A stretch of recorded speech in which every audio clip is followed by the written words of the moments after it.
திருவரங்கத்தை கோவிலாகருடைய அந்த பெரிய பெருமானுக்கும் ஆவிக்கும் ஆத்மாவுக்கும். அப்போ அகாரத்துக்கும் மகாரத்துக்கும் உகாரத்தினால் உள்ள அந்தரங்க சம்பந்தம் காட்டுகிறார். அந்தரங்க சம்பந்தம். அம்பொன் அரங்கர் அகாரத்தில் சொல்லப்பட்டவர், ஆவி மகாரத்தில் சொல்லப்பட்டவன். அகாரவாச்சியனான பகவானுக்கே மகாரவாச்சியனான ஜீவாத்மா சேஷப்பட்டவன் என்கிற பிரணவார்த்தம். அம்பொன் அரங்கர்க்கும் ஆவிக்கும் அந்தரங்க சம்பந்தம் காட்டி பிரணவத்தினாலே இந்த ஆத்மவஸ்து நாராயணனுக்கே பகவானுக்கே சேஷப்பட்டது. அப்போ அகாரம் காரணத்துவம் சொல்லுகிறது. அகாரம் ஆன்ற வார்த்தையினால பகவான் காரணம், அகாரம்ன்ற வார்த்தையினால அவன் ரக்ஷகன், அவன் ரட்சிக்கிறான். அவன் ரக்ஷனேன்னு தாத்து. திருப்பி மூச்சுப்படி என்னால் சொல்ல முடியாது, சொன்னா இது முடிக்க முடியாது. அவ ரக்ஷனேன்னு தாத்து. அப்போ இந்த காரணத்துவ ரட்சகத்துவங்களை கொண்டிருக்கக்கூடிய அரங்கனுக்கும் ஆவி ஆத்மா, ஆத்மா மகார வஸ்து ஆத்மா. மா அப்படின்றது 25வது அக்ஷரமாக இருக்கக்கூடியது. ஸ்தான பிரமாணத்தினாலே அந்த இடத்துல சொல்லப்பட்டதுனால ஞானவாச்சி மனஞானே அப்படின்ற தாத்துவினாலே ஞானத்தை கொண்டிருக்கக்கூடிய ஆத்மா. மான்ற வார்த்தை ஆத்மாவை குறிக்கிறது. ஏன்னா ஆத்மாவையா மற்றதையா வித்தியாசப்படுத்தி காட்டுவது எது? அகம்ன்ற வார்த்தை. நான் எல்லாரும் நான் சொல்றோம் இல்லையோ, இந்த நான் ஏன் சார் சொல்றோம்? சொல்ல முடியறது சொல்றோம். இதனால் நான் சொல்ல முடியாது. ஏன் சொல்ல முடியறது? நமக்கு ஞானம் இருக்கிறது சொல்றோம். ஒரு எறும்பு இருந்தா நான் சொல்ல முடியாதே சார்னா, அதுக்கு மொழி தெரியாது. நான்ற உணர்வு இருக்குமோ இல்லையோ? யானைக்கு நான்ற உணர்வு இருக்குமோ இல்லையோ? அப்ப தான் யாருன்னு தெரிஞ்சுக்கிறதுனால தானே யானை மட்டையெல்லாம் அடிச்சு எடுக்கிறது, ஒரு சிங்கம் மானை அடிச்சு திங்கிறது, ஒரு எறும்பு தூச தின்றது, சர்க்கரையை தின்றது. அப்போ அதுக்கு அந்தந்த ஆத்மா ஒரு சரீரத்தில் ஜனித்தாலும் கூட நான் என்கிற உணர்வானது அதுக்கு அறியும் சக்தி இருக்கிறது என்பதை காட்டுகிறது. அந்த அறிவு தான் ஞானம். அப்போ ஆத்மா ஞானத்தை தனக்கு கொண்டவன், ஞான ஸ்வரூபியாவே இருக்கிறவன். அதனால மகாரம்ன்றது ஞானத்தை குறிக்கக்கூடியது. மா என்கிற வார்த்தை ஜீவாத்மாவை குறிக்கும். அதான் ஆவி ஆத்மா. அடுத்தது அந்த ஆத்மா எப்படிப்பட்டது? பத்த முக்த நித்திய ரூபேண 3 வகைப்பட்டிருக்கக்கூடிய ஆத்ம வஸ்துக்களும், 3 வகைப்பட்டிருக்கிற ஆத்ம வஸ்துக்களும் பகவானோடு தொடர்பு இருக்கிறது. என்ன தொடர்பு? உகாரத்தினாலே தொடர்பு. ஏவா ஆய லுப்த சதுர்த்தி ஒளிந்திருக்கக்கூடிய 4வது வேற்றுமை. நாராயண சப்தத்தில் பின்னாடி இருக்கக்கூடிய ஆய என்பது இங்க வந்து ஒளிஞ்சிருக்கு, சைலண்ட் சொல்றா பாருங்க ஆங்கிலத்தில். ஆய ஏவ. இந்த லுப்த சதுர்த்தி அர்த்தம் அது சான்ஸ்கிரிட் ரூல் ஒன்று இருக்கு. இதெல்லாம் சொல்லிட்டு போனா இன்னும் ஆயிடும். அப்ப ஆய ஏவ. ஏவ உகாரம்ன்றது உ அப்படின்ற வார்த்தை சவுச்ரேயான் பவதி அஜாயமானஹ. அந்த ஊன்ற வார்த்தை வேதத்தில் உகாரம் அவன் ஒருவனுக்கே என்கிற ஏவகாரத்தை குறிக்கும். அகாரவாச்சியனான பகவானுக்கே மகாரவாச்சியனான ஜீவாத்மா அடிமை என்கிற அந்தரங்க சம்பந்தத்தை காட்டக்கூடியவன் ஆச்சாரியன். அதற்கு மேல தடை காட்டி, தடை எதை சொல்றது? பிராப்யத்வ பிராபகத்வ அனன்யார்கத்வங்கள் இதெல்லாம் இதுக்கெல்லாம் தடையா இருக்கக்கூடியது. நமசப்தார்த்தம் இருக்கு பாருங்க. அகண்ட நமசு அவன் உபாயம்னு காட்டித்து, சகண்ட நமசு ந மகா அப்படின்ற சகண்ட நமசு இருக்கே, ஓம் நமஹா நமோ நமஹா நாராயணாய நமஹா அப்படின்னு 3 காக்காட்சி நியாயத்தில் பிரியும். நடுவில் இருக்கிற நமசு பிரணவத்தோடையும் நமசு கூட்டிக்கும், நமசோடையும் நமசு வரும், நாராயணாயோடையும் நமசு வரும். ஓம் நமஹா அவன் ஒருவனுக்கே அடிமை, அவனை தவிர்ந்த வேறு யாருக்கும் அடிமை அல்ல. நமோ நமஹா அவனே எனக்கு வழி, வேறு யோதும் எனக்கு வழி அல்ல. நாராயணாய நமஹா நாராயணத்துக்கு மட்டுமே தொண்டு செய்ய பெறுவேனாக வேண்டும், வேறு எதுக்கும் அல்ல. அப்போ அப்போ இது 3 விரோதியை கழிச்சு கொடுக்கிறது. தடைய 3 தடை என்ன? ஸ்வரூப விரோதி ஒரு தடை, உபாய விரோதி ஒரு தடை, பிராப்ய விரோதி ஒரு தடை. நான் ஸ்வதந்திரன் அப்படின்றது ஒரு தடை. இல்லப்பா நீ அவனுக்கு அடிமை அப்படின்றத ஓம் நமஹான்றது காட்டி கொடுக்கிறது. அடுத்தது உபாய விரோதி, நான் என்னை காத்துக்கொள்ளக்கூடியவன் என்கிற தடை. அந்த தடையை போக்கி கொடுக்கிறது நமோ நமஹா. நமஹா அவனை சரணமாக பத்து, நமஹா நீ உன்னுடையவன் அல்ல. அப்போ அவனே உனக்கு வழியாக இருக்கிறான், நீ வேறொரு வழியை தேர்ந்தெடுக்காதேன்னு காட்டுறது. அப்போ உபாய விரோதியை போக்கி தருகிறது. நாராயணாய நமஹ. சரி, நான் அவனை உபாயமாக கொண்டு என்னை நானே அனுபவிச்சுக்கிறேன், அனுபவம் எனக்கு நான் இல்லை. அவன் ஒருவனுக்குத்தான் ஆனந்தம், அவனுக்கு கைங்கரியம் பண்றது உன் ஆனந்தத்துக்கு கூட அவனுக்கு பண்ற கைங்கரியம் கிடையாது, அவன் ஆனந்தத்துக்கு தான் கைங்கரியம்னு காட்டி கொடுத்து அப்ப நம்முடைய ஆனந்தத்தை அழிக்கிறது இல்லையா? அப்போ அது பிராப்ய விரோதி, பலனுக்கு விரோதியை கழித்து கொடுக்கிறது. அப்ப இந்த தடைகளை காட்டுகிறார் சகண்ட நமசாலே. நம சப்தத்துல பிரணவம் ஆயிடுத்து, நமஸ் ஆயிடுது. உம்பர் திவம் என்னும் வாழ்வுக்கு சேர்ந்த நெறி காட்டும் அவன். அப்போ இந்த வாழ்வு உம்பர் திவம் என்னும் வாழ்வு நித்தியசூரிகளோடு இஷ்ட பிராப்தி அனுஷ்டவர்த்தி பண்ணி இஷ்ட பிராப்தி கொடுக்கக்கூடிய நித்தியசூரிகளோடு சேர்ந்து அந்த எம்பெருமானுக்கு பண்ணம் கூடிய கைங்கரியம் தான் உம்பர் திவம் என்னும் வாழ்வு. அதுதான் நாராயணாய சப்தத்தில் காட்டப்படுறது. அடுத்தது நமஸ்ல இன்னொரு அர்த்தம் இருக்கே, நெறி. எது? அவனே வழி என்பதை அகண்ட நமஸ் அர்த்தம் இருக்கோ இல்லையோ, அவனே வழி, அதை நெறி காட்டும் அவன். அப்ப இதெல்லாத்தையும் திருமந்திரத்தை யாரு காட்டி தருகிறாரோ, திருமந்திரார்த்தத்தை யார் நமக்கு உபதேசிக்கிறாரோ அவனன்றோ ஆச்சாரியன். அப்ப முதல்ல சொல்லப்பட்டது யார் ஆச்சாரியன்னா, சம்சார நிவர்த்தகமான பெரிய திருமந்திரத்தை உபதேசித்தவன் அன்றோ ஆச்சாரியன் அப்படின்றத முதல் பாசுரத்தில் காட்டுறார். அடுத்த பாசுரத்தில் அஞ்சு பொருளும் அளித்தவன் பால் அன்பில்லார் நஞ்சில் மிக கொடியர் நாம் சொன்னோம், நஞ்சுதான் ஊனை முடிக்கும் அது உயிரை முடிக்கும் என்று ஈனமிலார் சொன்னார். இவை அஞ்சு பொருள். ஆச்சாரியன் எதை உபதேசிக்கிறார்? திருமந்திரத்தினால 5 அர்த்தங்களை உபதேசிக்கிறார். ஸ்வஸ்வரூபம் தன்னுடைய தன்மை, பரஸ்வரூபம் பகவானுடைய தன்மை, அடுத்தது உபாயஸ்வரூபம் வழி, அவனை அடையும் வழி எது என்பதை காட்டு கொடுப்பது, விரோதி ஸ்வரூபம் அதை தடுக்கும் தடையடு, பலன் என்ன, அடைந்தால் பெரும் பலன் என்ன, பலஸ்வரூபம் என்கிற அர்த்த பஞ்சக ஞானத்தை அளித்த ஆச்சாரிய விஷயத்தில் அன்பு இல்லார், பிரேமம் இல்லாதவர்கள் எப்படிப்பட்டவர்கள்? நஞ்சில் மிக கொடியர், நஞ்சை விட மிக குரூரமானவர்கள். நாம் சொன்னோம். எப்படிப்பட்ட நாம்? பிள்ளைலோகாச்சாரியர் திருவடிகளிலே நிஷ்டராக இருக்கக்கூடிய நாம் சொன்னோம். நிஷ்டராக இருக்கக்கூடிய நாம் சொன்னோம் நஞ்சுதான். ஆனா நஞ்சுன்ற இந்த விஷம் இருக்கே, அது இந்த சரீரத்தை தான் போக்கும்.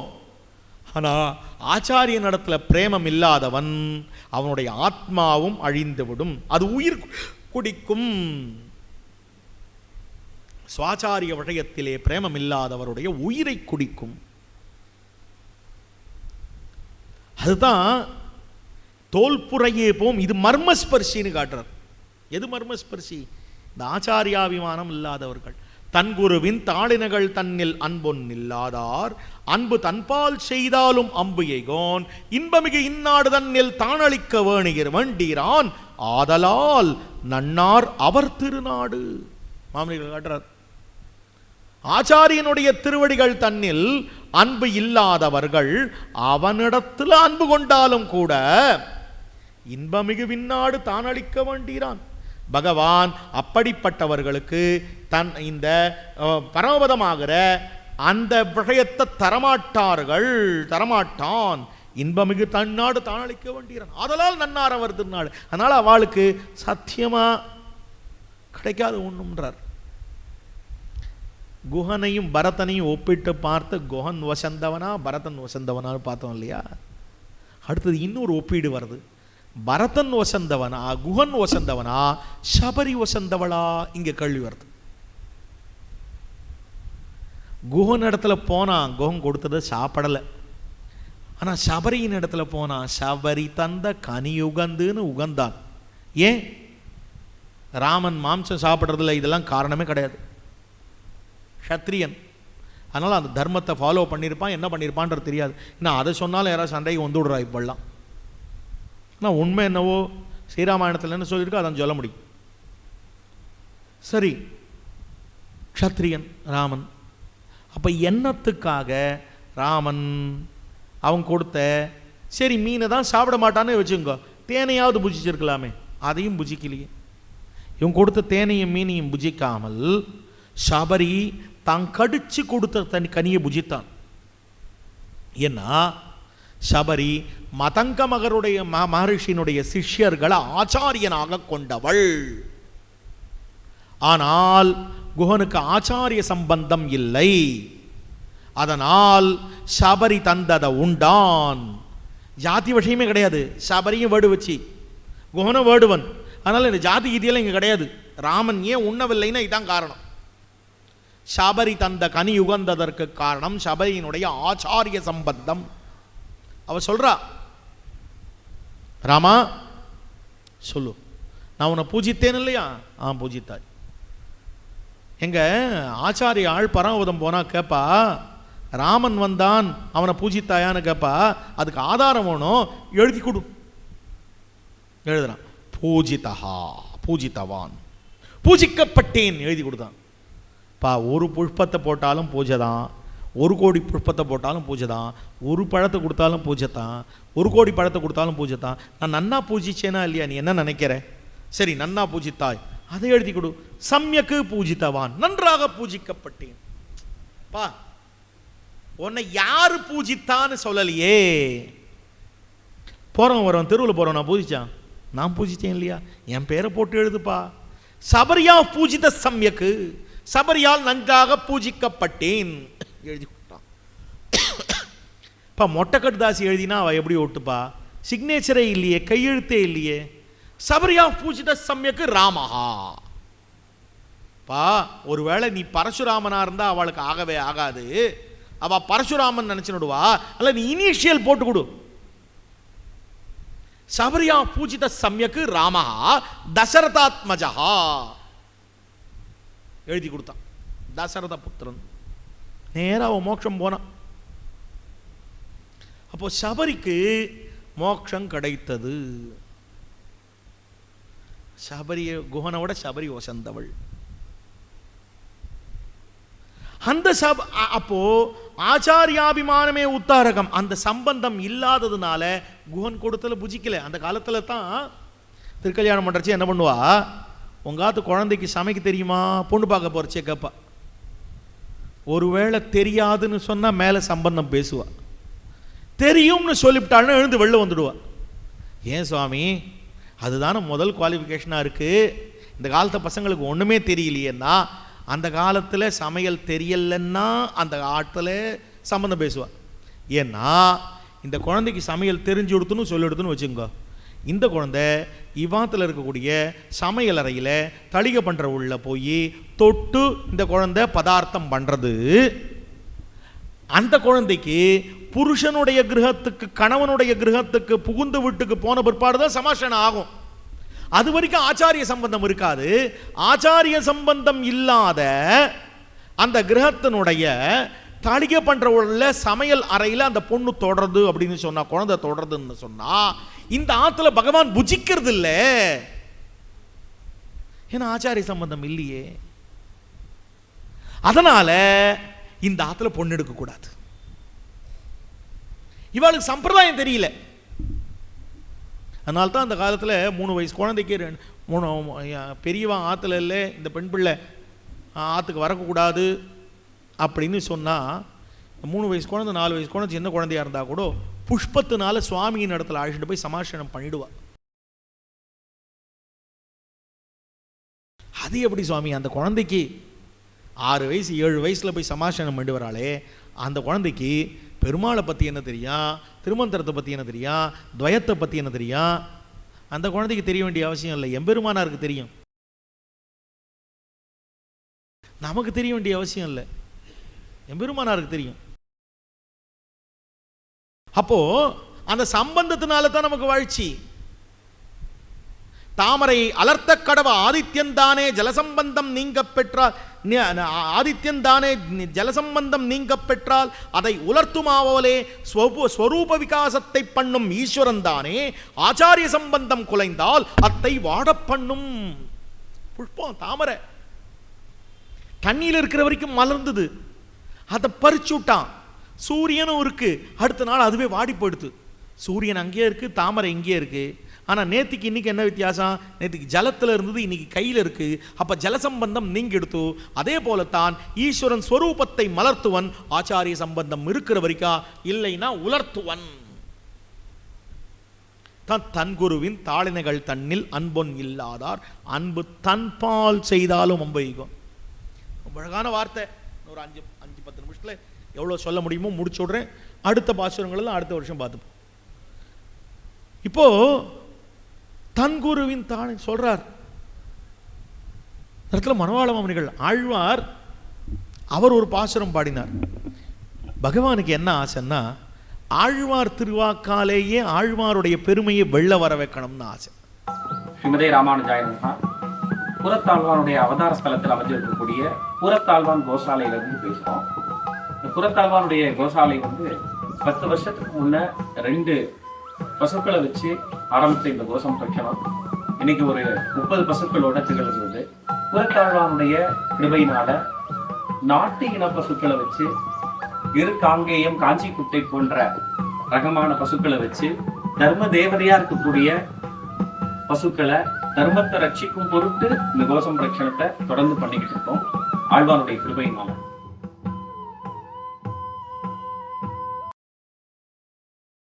ஆழ்வாருக்கே தெரியாம ஆழ்வாருடைய பிரபாவத்தை ஆழ்வார பேச வைக்கணும், இதான் ஆசை பெருமாளுக்கு.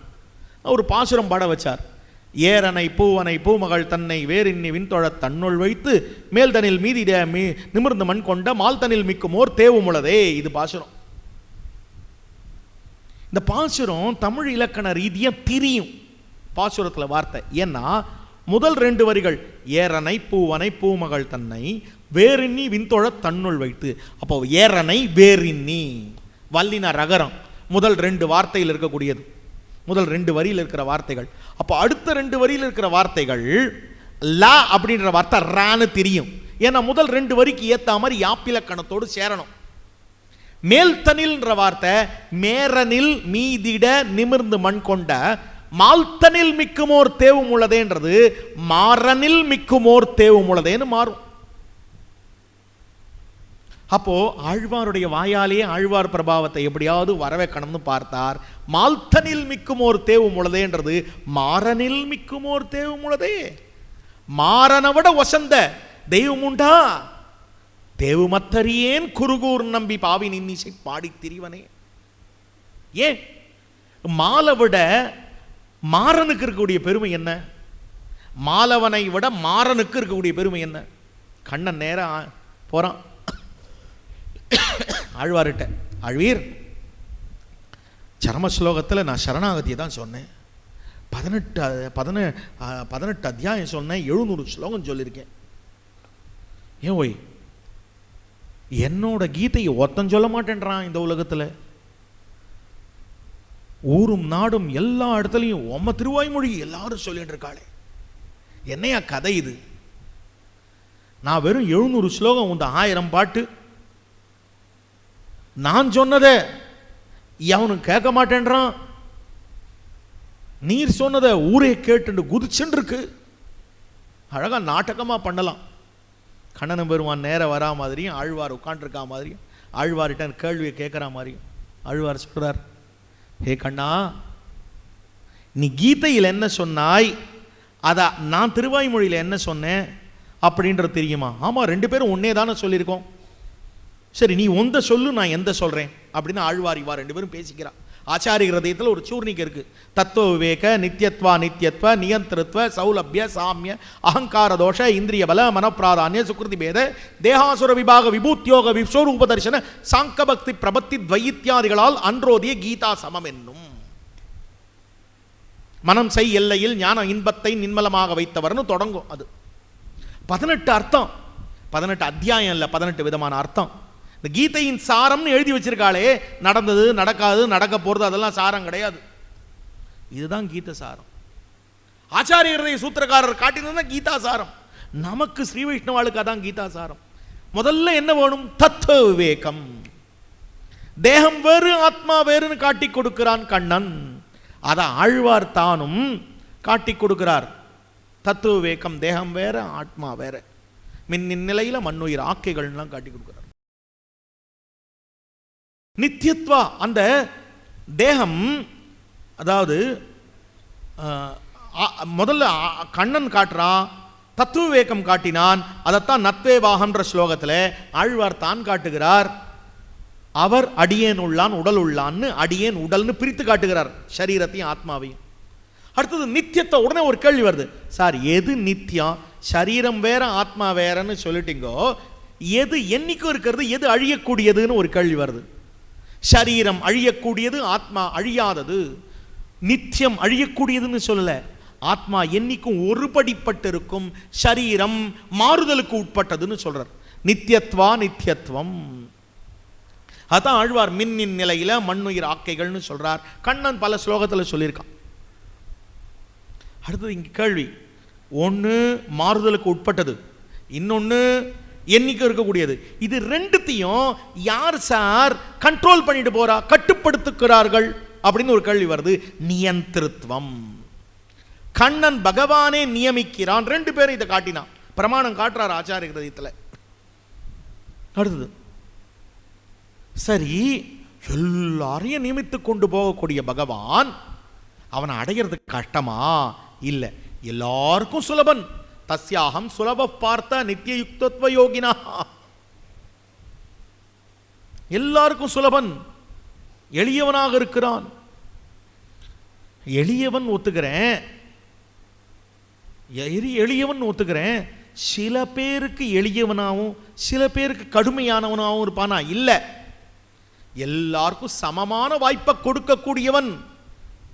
சாஸ்திரத்தை கொடுத்து இதை கடைத்தேறுங்கள்னு அவரவர்கள் கர்மம் தான் அவ மாறுறதுக்கு காரணமே வழிய அவன் காரணம் கிடையாது. எல்லாருக்கும் சமமான வாய்ப்பு கொடுக்கக்கூடியவன். சௌலபியம், சாமியம், சமோகம் சர்வபூதேஷு. அப்போ அவனை அடையாம தடுக்கிறது எது சார்? நீர் நுமது என்றிவை வேர் நுதல் மாய்த்து. இந்த அகங்காரம் தான் அவனை அடையாம தடுக்கிறது. அகங்காரோ விமூடாத்மா. அதை கண்ணன் காட்டினான். ரெண்டு பேரும் மாத்தி மாத்தி பேசிக்கிறாய். அகங்கார தோஷம். இந்த அகங்காரத்துக்கு காரணம் என்ன? நான் என்கிற எண்ணத்துக்கு காரணம் என்னன்னா, அதுக்கு காரணம் இந்த இந்திரியம், இந்திரிய பலம். இந்திரியாணி பிரமாதீனி. இந்த இந்திரிய பலம், அந்த இந்திரியங்கள் 5 இருக்கிறது. மனத்தால் வலித்துன்னு இந்த 5 இந்திரியங்களை கட்டுப்படுத்துறது, கர்மஞான இந்திரியங்களை கட்டுப்படுத்துறது தெரியுமா? மனசு. அதுல பிரதானம் மனசு, மனப்பிராதான்யம். இந்த மனசு என்ன பண்றது அப்படின்னா, அவனை பார்த்து அவனை அடி, இவனோட ஸ்நேகம் கொள்ளு, அவனை வஞ்சனையால கொள்ளு, அவனை திட்டு, இது மனசு சொல்றது. அதுதான் கரணங்களை, வெளியில் இருக்கக்கூடிய 5 கரணங்கள் இருக்கு போல் இருக்கொல்லியோ கர்மேந்திரியங்கள், அதை நியமிக்கிறது தான் மனசு. அப்போ கரண நியமனம், மனசு நியமிக்கிறது. அந்த கரணத்தினால இவன் செய்யக்கூடிய செய்கைகள் 2 அமையிறது.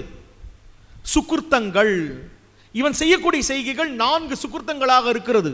என்ன சுகிருத்தங்கள் அப்படின்னு சொன்னால், சதுர்விதா பஜந்தேமாம் ஜனா சுகிருத்தினோர்ஜுனா ஆர்த்தோ ஜிக்ஞாசுர் அர்த்தார்த்தி ஞானி. இழந்த செல்வத்தை பெறணும்னு நினைக்கிறவன், கைவல்யம் பெற வேணும்னு நினைக்கிறவன். அர்த்தார்த்தி, அதாவது புதுசா செல்வம் படைக்கணும்னு நினைக்கிறவன். ஞானி, அவனே வேண்டும்னு நினைக்கிறவன். இந்த கரணத்தை கொண்டு இவன் பெரும்படியான பேர்கள் 4 விதமாக இருக்கிறது. அதற்கு தக்கவாறு 4 விதமான அதிகாரிகள் இருக்கிறார்கள். சரி, அந்த செய்கைகள் எப்படி இருக்கும்னா, சில பேர் நல்லது பண்றா, சில பேர் தீயது பண்றாளே. நல்லது பண்றவர்கள் யாரு, தீயது பண்றவர்கள் யாருன்னா, நல்லது பண்றவர்களை தேவகோட்டிலையும் தீயது பண்றவர்களை அசுரகோட்டிலையும் சேர்த்துடுங்கோன்றான் கண்ணன். சரி, நல்லவர்களுக்கெல்லாம் மேம்பட்டவர்களுக்கெல்லாம் மேம்பட்டவன் யார்னா, விபூத்தியோகம் தானே. அன்னையும் நான், தந்தையும் நான், அன்பு செய்யும் பாட்டன் நான், ஆதார சுதியும் நானே, இரவாமை என்னும் இன்பம் நானே, இறந்து போகும் இயற்கை இருப்பும் நானே, இழப்பும் நானே, எங்கும் எதிலும் இருப்பவன் நானே, எல்லாம் நான் காட்டினான். அப்ப தேவர்களுக்குள்ளே உயர்ந்தவன் தான் அப்படின்னு காட்டினான். அப்படி ஒசந்தவனா இருக்கியே, இந்த ரூபத்தை பார்க்கணுமே அப்படின்னு நினைச்சா, இதோ பார்த்துக்கோ விஸ்வரூப தரிசனம். விஸ்வரூப தரிசனம்னா என்ன? இந்த டிவியில் காட்டுற மாதிரி குள்ளமா இருக்கிற கண்ணன் பெருசா ஆனான்றது கிடையாது. அது என்னைக்கும் இருக்கிறது, திரை விலக்கப்பட்டது. தரந்தா பெருசா தெரிஞ்சான் பெருமாள். திவ்யம் ததாமி சே சக்ஷுன்னு அந்த பார்வை கொடுத்தவனே பெருசா தெரிஞ்சது, எல்லாம் அவனா தெரிஞ்சான். புகழ்நல் ஒருவன் என்கோ, பொருவில் சீர் பூமி என்கோ, திகழும் தன் பறவை என்கோ, தீ என்கோ, வாயு என்கோன்னு எல்லாம் தெரிஞ்சான். அப்போ இது எல்லாம் தெரிஞ்சது. உடனே இந்த பகவானை அடையறதுக்கு வழி என்ன அப்படி, பகவானே இவ்வளோ பெரியவனா இருக்கியே, உன்னை எப்படி நான் அடையிறதுன்னு கேள்வி வருது. அதுக்குத்தான் அங்கத்துடன் கூடிய பக்தி பண்ணு, என்னிடத்திலே பக்தி யோகம் பண்ணு அப்படின்னு கண்ணன் சொல்றான். உடனே இவருக்கு ஒரு பயம் வருது. இந்த பக்தி யோகம் பண்றதுக்கு பலவிதமான குவாலிஃபிகேஷன்ஸ் தேவை, அருகதை தேவை, இதெல்லாம் என்னிடத்துல இல்லையே, என்ன பண்றது அப்படின்னா, அப்ப அதையும் விட்டுட்டு என்னையே சரணமாக பத்து. இதுதான் கீதாசாரம். இதுதான் கீதையில காட்டப்பட்டிருக்கிற அர்த்தம். இதைத்தானே நான் சொன்னேன், நீரும் இதைத்தானே சொன்னீர். அப்படி இருக்கிறச்சே 2 பேரும் ஒன்னே சொல்லியிருக்கோமே, ஒம்மதை எல்லாரும் கொள்ளுகிறார்கள், எந்த பிடிச்சு தள்ளுறாளே கண்ணன் கேட்கிறான். இது முடிஞ்ச உடனே இது டயலாக் வரும். கேட்ட உடனே அழ்வார் சொல்றார், கண்ணா நான் உண்மையை சொல்லுவேன், நீ கோச்சிக்கப்படாது. உண்மையை சொல்றேன், நீ கோச்சிக்காது. கோச்சிக்க மாட்டேன், சொல்லும். உன்னோட கீதையினுடைய நோக்கம் என்ன சொல்லேன். தர்மம் ஸ்தாபிக்கப்பட வேண்டும், தர்மம் வாழணும். அந்த கதையெல்லாம் என்கிட்ட சொல்லாது. 5 பேர் நல்லா இருக்கணும்ன்றதுக்காக 100 பேர் அழியணும். இதுதானே உங்க கீதை. கீதை சொன்னது காரணம் என்ன? 100 பேரை அழிச்சு 5 பேரை வாழ்விக்கணும்னு. என்னோட திருவாய் மொழியால் ஒத்த அழிஞ்சான்னு சொல்லு பாப்போம். இல்லையே இல்லையே. நீ கீதையில் என்ன சொன்ன? நாம் பெரியவன், நாம் பெரியவன், நாம் பெரியவன் சொன்னேன். உன் பேச்சை அவனும் கேட்க மாட்டான். நான் என்ன சொன்ன தெரியுமா? அவன் பெரியவன், அவன் பெரியவன், அவன் பெரியவன் சொன்னேன். அதனால என் பேச்சை எல்லாரும் கேட்டா. உன் வார்த்தை வெறும் தத்துவமா இருந்தது, அட்வைஸ் பண்ணா எவனுக்கும் பிடிக்காது. அதனால உன் வார்த்தையை அவனும் கேட்கல, நான் அட்வைஸே பண்ணல. எனக்கு இது நடந்தது, எனக்கு இந்த அனுபவம் ஏற்பட்டது, இதை உங்களுக்கு சொல்லுகிறேன்னு என் அனுபவத்தை மட்டும்தான் சொன்னேன். அட்வைஸு 100 பாசுறதுக்கு 10 பாசுறது தான் அட்வைஸ். ஆனா நீ மொத்தம் கீதை முழுக்க அட்வைஸ், வெறும் உபதேசம். யார் கேட்பா? அது தத்துவ வச்சனம், இது தத்துவதரிசி வார்த்தை.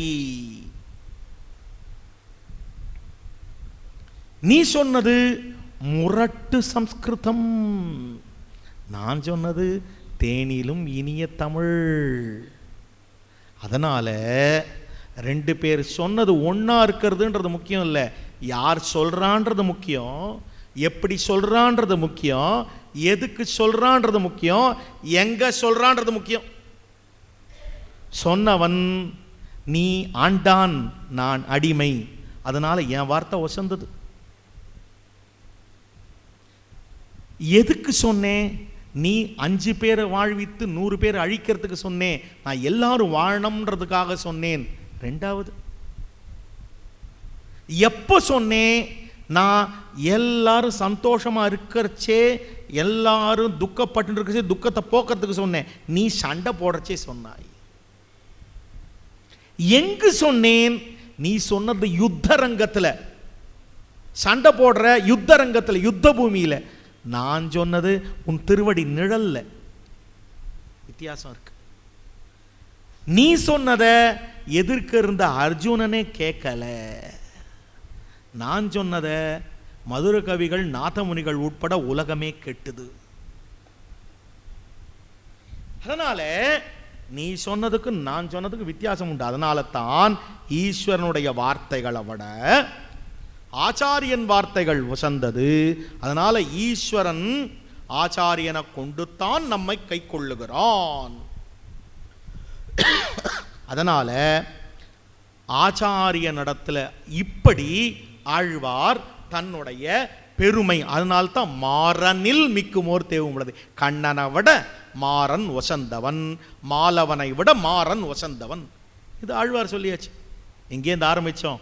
இங்கேருந்தோ மாமுனிகள். இதே போல மாமுனிகளுடைய பெருமையை பெருமானுக்கு வெளியில கொண்டு வரணும்னு ஆசை.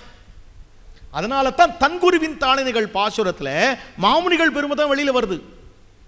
எப்படி ஆழ்வார் மாறனில் மிக்குமோர் தேவும் உள்ளதேன்னு காட்டினாரோ, மாமுனிகள் அவர் வாயால அவருக்கு தெரியாமலே அவர் பெருமையை வெளியில கொண்டு வரணும்னு பெருமான் ஆசைப்பட்டான். அதைத்தான் ரொம்ப அழகா காட்டி இருக்கக்கூடிய விஷயம். என்ன காட்டுகிறார் அப்படின்னு சொன்னால், தன்குருவின், தன்குருனா யாரு? தாளினைகள் தன்னில் அன்பொன் இல்லாதார், அன்பு தன்பால் செய்தாலும் அம்பு எய்கோன். அப்போ தன்னுன்றது அம்பு எய்கோனுடைய குரு. தன் குருனா அம்பு எய்கோனான பகவானுடைய குரு. அந்த அம்பு எய்கோனான அரங்கனுடைய குருவின் தாளினைகள் தன்னில், மணவாள மாமுனிகளின் திருவிடைகள் தன்னில் அன்பு ஒன்றில்லாதார், அன்பு இல்லாதவர்கள் அம்பு எய்கோனான அந்த எம்பெருமான் திருவடிகளிலே அன்பு செய்தாலும் அவன் இந்நாடு இந்த பரவத்தை கொடுக்க மாட்டான். மணவாள மாமுனியே இன்னும் ஒரு நூற்றாண்டிரும்னு சொல்லாமல் ஸ்ரீசைலேஷ தயாபாத்திரம் அந்த அற்புதமான தனியன்ல பிரதிபத்தி இல்லாமல் அவனிடத்துல போனாலும் மோட்சம் கிடையாது. மாமுனிகளை கொண்டால் மட்டும்தான், மாமுனிகளிடத்துல பிரதிபக்தி இருந்தால்தான் மோட்சம்ன்றது மாமுனிகள் வாயாலேயே மாமுனிகளுக்கே தெரியாம சொல்ல வச்சுட்டான் பெருமான். எப்படி ஆழ்வார் திருவாக்காலே மாறனில் மிக்குமோர் தேவும் உள்ளதேன்னு சொன்னாரோ, அது மாதிரி மாமுனிகள் திருவாக்காலேயே மாமுனிகள் பிரபாவம் வெளிவந்தது அப்படின்னு காட்டப்படுறது.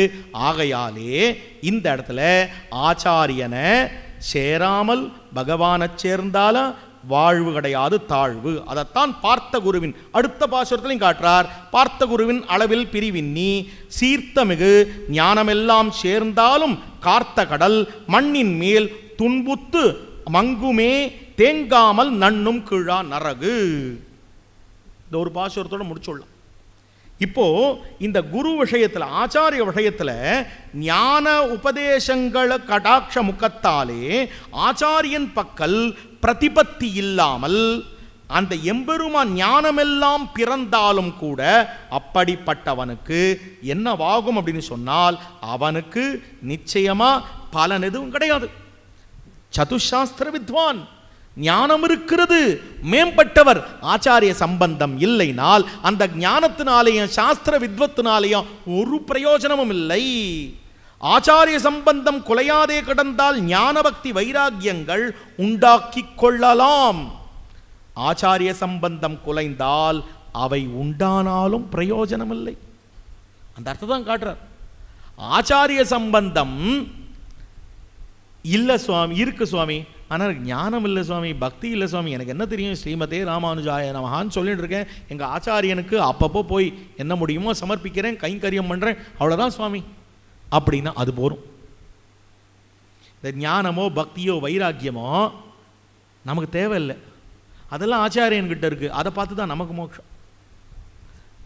இல்லை சுவாமி, நான் அவர்கிட்டலாம் நான் யார்கிட்ட போவேன், எனக்கு இருக்கிற ஞானத்துக்கு, எனக்கு இருக்கிற பக்திக்கு, எனக்கு இருக்கிற வைராக்கியத்துக்கு மோட்சம் கிடைக்காதா அப்படிங்கிறது கிடைக்காது. அப்போது ஞான பக்தி வைராக்கியங்கள் இருந்து ஆச்சாரிய சம்பந்தம் இல்லை என்னால் அழிவு. ஆச்சாரிய சம்பந்தம் இருந்து ஞான பக்தி வைராக்கியங்கள் இல்லை என்னால் வருவித்துக் கொள்ளலாம், அதை வாங்கிக்கலாம். ஆனால் இது துர்லபம். கோட்டி கோட்டி பேர் இருக்காளே, அவளுக்கெல்லாம் எம்பெருமானார் சம்பந்தம் கிடைச்சி விடுறதா? ஏன் நம்மாத்திலேயே பல பேர் இருக்காளே, அவளுக்கெல்லாம் கிடைச்சி விடுதா? யாரோ சில பேருக்கு தானே கிடைச்சது. இதெல்லாம் நம்மால வந்ததா? சதாச்சாரிய பிரசாதத்தின் அடியாக வரும் பகவத் கட்டாட்சத்தாலே வந்தது. இருக்கிறதுலே ரொம்ப கட்டம் எம்பெருமானார் சம்பந்தம் கிடைக்கிறது. அதே போல் ரொம்ப கட்டம் மாமுனிகளுடைய கிரந்தத்தை படிக்கிறது. மாமுனிகள் சம்பந்தமும் எம்பெருமானார் சம்பந்தமும் நமக்கு இந்த ஜென்மத்தில் கிடைச்சிருக்கிற வாளுக்கு ஏதோ கோட்டி ஜென்ம சுக்கிருத்தத்தினால்தான் தான் இது கிடைச்சதே வழி, இல்லைன்னா கிடைக்காது. இப்படிப்பட்ட ஒரு ஆச்சாரிய சம்பந்தம் நம்ம முயற்சியால் கிடைக்குமன்னா ஈஸ்வர கட்டாட்சம் இருந்தால வழிய எம்பெருமானார் சம்பந்தம் கிடைக்காது. அப்ப யார் வசந்தவர்? பகவானை தந்த ஆச்சாரியன் வசந்தவரா, ஆச்சாரியனை தந்த பகவான் வசந்தவரான்னா பகவானா ஆச்சாரியனா ஆச்சாரியன் தான் வசந்தவர். அப்படி வசந்த ஆச்சாரியனை தந்தானோ இல்லையா பகவான், அதனால் அவன் வசந்தவர். ஆச்சாரியனை தந்தவர் தான் வசந்தவர். அதனால்தான் மாமுனிகளுடைய வார்த்தையோ எம்பெருமானாருடைய வார்த்தையோ பொய்க்காது. அடியன் சொல்றதும் உண்டு. மாமுனிகள் வியாக்கியானத்தெல்லாம் சேவிச்சுட்டு போன வியாக்கியானத்தெல்லாம் சேவிச்சுட்டு பிள்ளலோகாச்சாரியர் சூத்திரம் சாய்க்கணும், நேரம் மணவாள மாமுனிகளுடைய இடத்துல அந்த ஓலையை கொடுக்கணும். மணவாள மாமுனிகள் வியாக்கியானம் சாய்க்கணும், அதை கொண்டு வந்து நம்ம ஆச்சாரியாள்கிட்ட கொடுக்கணும். ஆச்சாரியால் அதை பார்த்துட்டு காலக்ஷேமம் சொல்லணும், நம்ம கேட்டுட்டே இருக்கணும். இங்கே பிள்ளலோகாச்சாரியர், மாமுனிகள், ஆச்சாரியன், இங்கேருந்து அப்படியே பேப்பர் பாஸ் ஆகணும், நம்மளுக்கு வார்த்தை வரணும். மாமுனிகளை போல வியாக்கியானம் பண்ணுறதுக்கு இன்னொரு ஆச்சாரியர் அதுக்கு முன்னாலேயும் இல்லை, ஏன் அவரே அவதரித்தாலும் மீளவும் அந்த மாதிரி பண்ண முடியாது. அப்படிப்பட்ட ஒரு வியாக்கியான விஷயங்கள் ரொம்ப அழகாக காட்டுறார் வெள்ளாஞ்சோலை பிள்ளை. இதில் மேலே இன்னும் 4 பாசுரம் ஆச்சாரிய விஷயமாகவே காட்டுகிறார், காட்டி முடிக்கிறார்.